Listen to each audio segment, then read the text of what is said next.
अभी waste Bengal election से पहले ना Ajay Pal Sharma encounter specialist UP के, उनको डेप्यूटेशन पे वेस्ट बंगाल ट्रांसफर करा गया था। तो न्यूज वाले आपको क्या बताएंगे ना कि मतलब ये जाएंगे वहाँ और वहाँ जाके दिल जले मूवी की तरह, वो नहीं है अजय देवगन, उसकी तरह गोली चला देंगे वहाँ जाके, वो इस तरीके से बताते हैं। पर मैं आपको रियल सेंस बताता हूँ कि क्यों भेजा गया होगा। अब अजय पाल शर्मा ना सिर्फ एनकाउंटर स्पेशलिस्ट नहीं है, वो एक ब्रिलियंट माइंड के साथ ना छोटी मोटी इंटेलिजेंस एजेंसी चलाते हैं। एग्जाम्पल देके बताता हूँ कि यूपी में ना जब योगी गवर्नमेंट आई थी और उन्हें आजम खान समाजवादी पार्टी के तगड़े नेता थे, उनको अरेस्ट करवाना था या उनके खिलाफ काफी कुछ एक्शंस लेने थे, तो एक बड़ी प्रॉब्लम फेस हो रही थी कि पॉलिटिशियंस यूजुअली बच जाते हैं, बेल पे बाहर आ जाते हैं, क्योंकि उनके खिलाफ तुम कोई से भी केसेस बना लो, जैसे लैंड ग्रैबिंग, ये सारे, तो ऐसा तो है नहीं कि वो खुद किसी पेपर पे साइन कर देते हैं। प्रॉपर एविडेंसेस आप ला नहीं पाओगे और फिर कहीं ना कहीं उनको जाके बेल मिल जाती है। और ऐसे केसेस में जैसे लैंड ग्रैबिंग है, तो इसमें ना नेता जो होता है वो यूजुअली उस जगह का उल्टा बाहुबली बन जाता है और लोगों का सपोर्ट उल्टा बढ़ जाता है। और आजम खान का तो अपने एरिया में होल्ड था ही अच्छा खासा। तो अब असाइनमेंट ये था कि भाई किस तरीके से चार्जेस वगैरह लगाए जा सकते हैं कि पब्लिक का सपोर्ट भी ना मिले,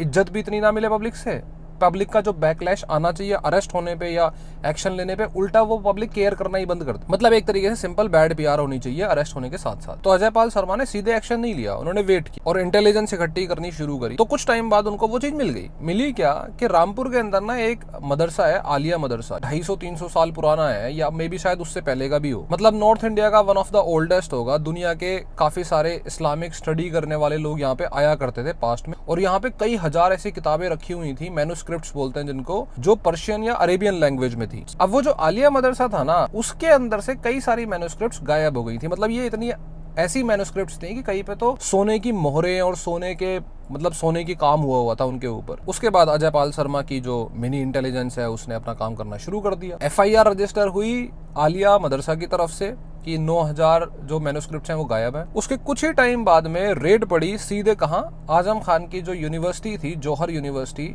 उसके अंदर, उसके कैंपस में। और वहां वो 2500 मैन्युस्क्रिप्ट्स जो हैं वो वहां पे छुपी हुई, और वो उनका नाम चेंज कर दिया, उन पे मतलब अलग अलग चिट लगा दी कि भाई ये जौहर यूनिवर्सिटी की हैं ओरिजिनल। और जब वो मिली तो वो क्लासिक केस बन गया चोरी का। और बात यह है कि और केसेस में कि लैंड ग्रैबिंग या जितने भी केसेस होते हैं उनमें तुम डिफेंड कर सकते हो अपने आप को, क्योंकि एविडेंसेस ढूंढना बड़ा मुश्किल होता है। पर ये तो आपकी यूनिवर्सिटी में मिले हैं, जिसके चांसलर आप हो या ओनर आप हो, उसमें अगर चीजें मिली हैं तो ये तो क्लासिक केस है चोरी का। और दूसरी चीज जो बैड पीआर हुई है, पब्लिक जो है अब आपको बाहुबली की तरह नहीं देख रही है। और उसके कुछ ही सालों बाद 2022 में फिर वो जो यूनिवर्सिटी कैंपस था उसमें एक मशीन भी मिल गई जो गवर्नमेंट की मशीन थी। रोड साफ करने वाली कुछ मशीन होती है, वो जमीन के अंदर बहुत छुपा के रखी हुई थी। वो भी क्लासिक केस बन गया गवर्नमेंट प्रॉपर्टी को चुराने का, जिसके बाद में इसी पर्टिकुलर गवर्नमेंट प्रॉपर्टी को चुराने की वजह से कोर्ट ने बेल को भी रिजेक्ट करा था।